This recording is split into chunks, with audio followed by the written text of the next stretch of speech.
Les juges d'instruction français accusent l'actuel ministre de la Culture de corruption et de trafic d'influence au bénéfice du constructeur Renault entre 2009 et 2012.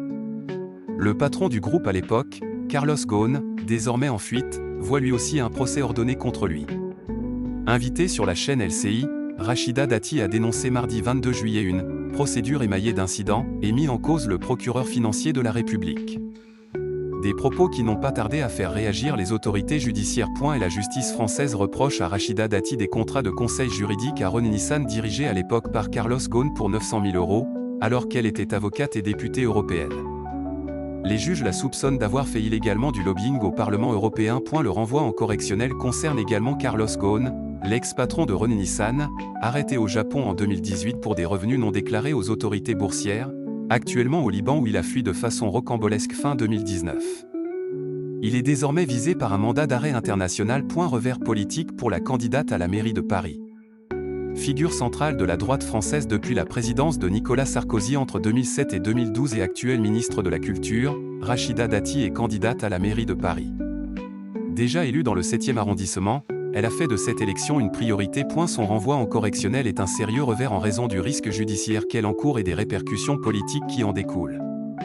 Reste à savoir si ce procès pour corruption aura lieu avant ou après mars 2026, date des élections municipales. La ministre de la Culture se trouve aussi fragilisée concernant une possible candidature lors de la prochaine élection législative partielle dans la 2e circonscription de Paris, face à l'ancien Premier ministre Michel Barnier. La Commission nationale d'investiture des Républicains doit trancher le 28 juillet sur le candidat officiel. Son opposant socialiste Emmanuel Grégoire a lancé les hostilités dès mardi soir. Paris mérite un maire, pas un prévenu. L'actuel garde des Sceaux Gérald Darmanin s'est quant à lui employé à soutenir Rachida Dati, son ami proche, à la télévision. Le président français Emmanuel Macron assure avoir pris note du renvoi en procès pour corruption et trafic d'influence de Rachida Dati, mais lui a renouvelé son soutien en affirmant qu'elle poursuivait son travail au sein du gouvernement. Riposte médiatique de Rachida Dati, les magistrats dénoncent l'opprobre. Invitée sur la chaîne de télévision LCI mardi soir, Rachida Dati a dénoncé une procédure émaillée d'incidents et elle s'en est pris aux magistrats qu'elle accuse de marcher sur les droits de la défense. Selon elle, le procureur financier l'a reçu 2h30 dans son bureau. J'ai vu droit dans les yeux Jean-François Bonner qui m'a dit que son parquet dysfonctionnait, a encore ajouté l'ex-garde des Sceaux de Nicolas Sarkozy, magistrate de formation.